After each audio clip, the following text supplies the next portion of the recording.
আরে খোল, আরে এদিকে বাইরে, কি সমস্যা তোমার? এদিকে বাইরা, এদিকে বাইরা।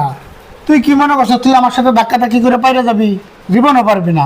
ককা তুই মনে করছ তোর পরকীয়া প্রেমিকের সাথে কথা কয়ে শরীরে যে শক্তি আনছস, তোর পরকীয়া দেখে আমার তার থেকে দ্বিগুণ শক্তি হয়ে গেছে। কি আর সরম মেজাজ খারাপ করবে না। ওরে আমার মিজাজ চলি রে, আজকে মিজাজ কত প্রকার কি কি এটা আমি তোরা দেখামু। কেন করছস? খালি তো পরে মারতে আর কি পারো? খালি মাইরের কাম যদি করস তোর মারবে না কি করব? কিন্তু আমি তোর বেতার গুষ্টি মারি। তুই কি করছস এটা? কি করছস?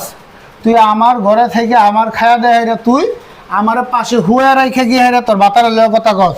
আমার ঘরে হুয়া থিয়া তুই বাথরুমে বয়ে কথা কস। খুব সুন্দর, এটা একটা সিনেমার মতো হয়েছে কাহিনীটা। কিন্তু একটা সিনেমা যদি মানুষ করে নিশ্চয়ই এটার পিছিয়ে কারণ থাকে। সে সিনেমাটা ইনভেস্ট করে মনে করছে কিছু টাকা ব্যবসার জন্য, কেউ মনে করছে সেলিব্রিটি হওয়ার জন্য, অনেকে অনেক ধরনের লিগে করে। কিন্তু তুই পরকীয়াটা কি লিগে করছিস সেটা আমার মন চাইছে তাই আমি করছি। তোর মনের গোষ্ঠী মারি, তোর মন যা চাইবে তুই তা করবি। তোর মন যা চাইবে ঠিক আছে, তুই আমার সংসার থেকে গিয়া করতে, আমার সংসার থেকে করলি গা। জামুগা হ্যাঁ তুই যাবি গা, ঠিক আছে যাবি গা, সমস্যা নাই। কোনো বাড়িতে কেউ যদি মনে করতে থাকে কাজ কাম যাই করে না করে তার সাথে যে দেনা পাওনা লেনা দেনা থাকে এগুলো পরিশোধ করে থয়ে যা।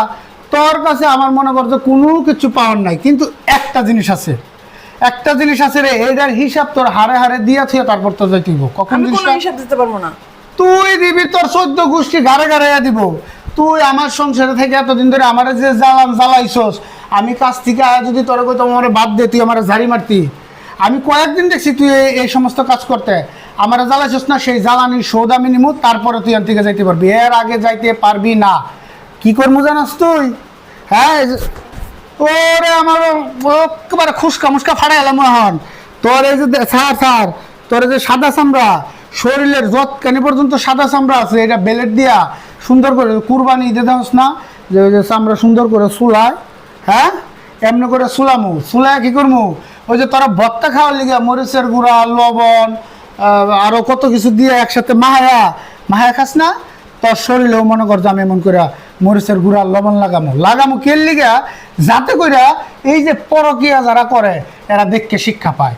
জামাই করে যে জ্বালায়, এই জ্বালানি দেখে যাতে আজীবনের তরে শিক্ষা হয়, কেউ পরকীয়া না করে। তরে দেখে যে তোর 10টা শ্রেণী শিক্ষা হয়। তুই যে কাম করছস, যদি আমি আইনের দিকে যাই 7 বছর তোর জেল। কিন্তু 7 বছর তুই জেল খাটলে বলো আমার যে জ্বালাইছস, এই জ্বালানির মানে এগুলো করলে তোমার সব সমস্যার সমাধান হবে। তো তুই কি চাইছস? তুই চাইছস এটা, তুই যদি তা না চাইতি তাহলে কেন করলি এটা? এটার পিছনে করার তো কারণ থাকে। আমি তো কোনো কারণ দেখি না। আমি সকালবেলা ওইটা কামে যাই, কাম থেকে আহাইরা যাই কিছু করা দরকার তুই স্বামী স্ত্রী মিলে করবো। আমি তো কোনো কিছু তো অভাব দিই না, তোর কোনো কিছু চাওয়া বাকি রাখি না। তুই কি করছস? তুই সব কিছু পায়া দেয় আহাইরাও কি করলি? পরকীয়ায় জড়াইছস, ভালো করছিস। এটাও আমি বুঝি, যে নারী একবার পরকীয়ার সুবাস পায়, হ্যারে ঠিক রাখা কঠিন, হ্যারে ফিরে আনা সম্ভবই না। এর আমি সিল্লা ফেলা না করে দরকার তুমি আমার ডিভোর্স দিয়ে দাও।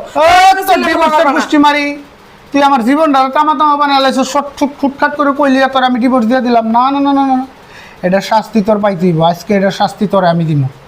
দা এরকম পাগলামি করো না। তোর পাগলামের গোষ্ঠী মারে একটারে ফাড়াইলাম মোহন। সল নারকেল গাছ তলে সল। কি পুরা এলাকার মানুষ, তুমি কি এলাকার মানুষের জানাই কি আর তুমি কি আর কইছিস? তুই তখন আমার কেউ না, তোর আমি ছেড়ে দিব। তোরা এলাকার মানুষের জানাবা। তুমি যে এতদিন পর আমারে জ্বালাইছো, এতদিন পর আমার পুরো এলাকার মানুষের জানাও না।